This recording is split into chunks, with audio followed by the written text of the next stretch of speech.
Magandang araw mga padaba! Masaya ako ngayong araw na to kasi ang sarap ng isi-share ko sa inyong recipe. Kalderetang chicken. Yan ang ating mga sangkap. May mga gulay tayo. Patatas, carrots, bell pepper. Ayan. Prituhin muna natin ang carrots at patatas. Masarap kasi sa kaldereta yan eh. Piniprito ng hindi naman lutong-luto. Medyo parang half cook lang siya kasi tatapusin natin ang pagluluto niyan doon na mismo sa sauce para ma-absorb niya yung lasa ng sauce natin. Ayan, sama na natin yung bell pepper, sandali lang. Tapos itabi muna natin ito. Set aside muna natin, gagamitin natin mamaya. Babalik natin siya sa ulam nating niluluto.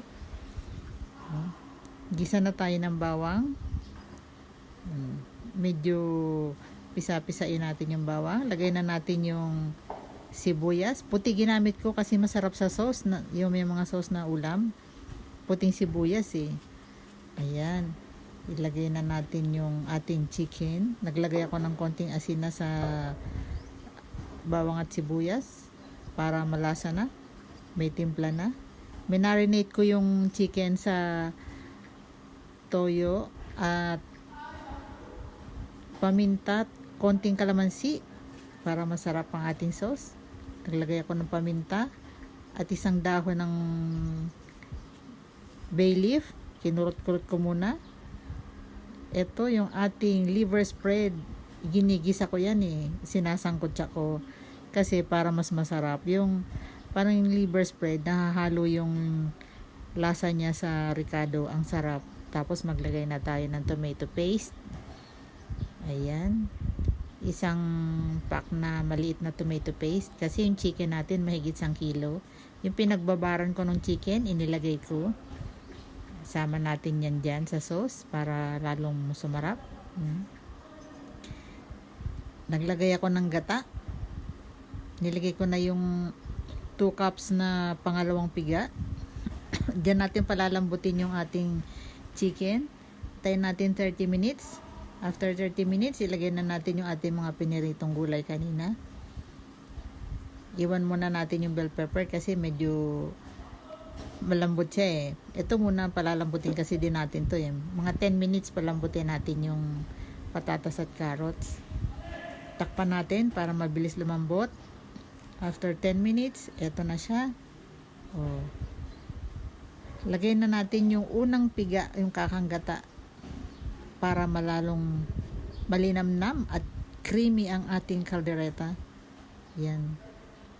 May siling labuyo na yan para medyo may anghang-anghang din. Kalderetang Bicolano ito mga padaba eh. May gata. Yan. Kasi maraming version naman ng kaldereta eh. Yung iba gatas nilalagay. Tsaka keso. Dito muna tayo ngayon. Ito muna yung ating basic. Lagay na natin yung bell pepper na ni-stir fry din natin kanina. Ang bango. Ang sarap.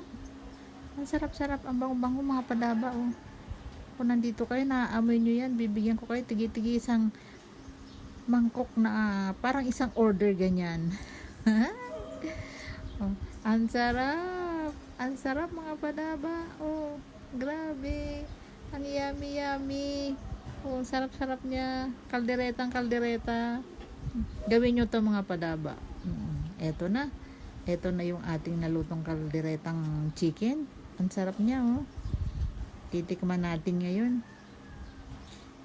Yung hindi pa mga nakasubscribe, mag-subscribe na po kayo mga padaba.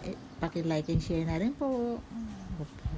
Para lagi kayong notified kada may bago tayong upload na nilutong pagkain. Tikman natin ang sauce. Kuha tayo nitong carrots. Ito pinakagusto ko eh. Sa kaldereta yung patatas. Ayan. Titikman natin yan mga padaba. Ano ba ang lasa ng ating kaldereta?